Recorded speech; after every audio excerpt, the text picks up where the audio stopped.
તો વડોદરા કોર્પોરેશનની બેદરકારીને કારણે આગામી ચોમાસામાં ફરી એક વખત પૂરનું સંકટ ઊભું થાય તો નવાય નહીં। વર્ષ 2024માં વડોદરામાં આવેલ વિનાશક પૂરમાં 11 નિર્દોષ નાગરિકોએ જીવ ગુમાવ્યો હતો અને લોકો 3 દિવસ સુધી ઘરોમાં કેદ થયા હતા।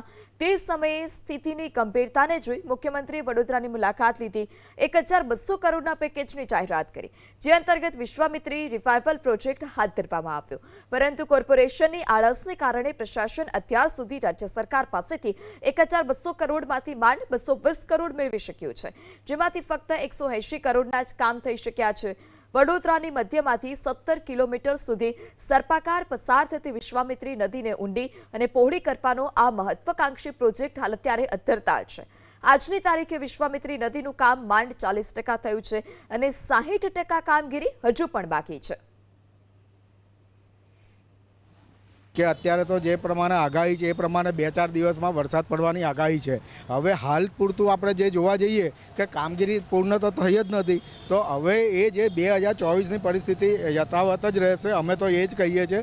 કારણ કે વિશ્વામિત્રી પ્રોજેક્ટ એમાં પણ અત્યારે અધૂરું કામગીરી છે, એ પણ પૂર્ણ નથી કરી શક્યા। માત્ર ને માત્ર ફોટો સેશન આ બધા થયા હતા।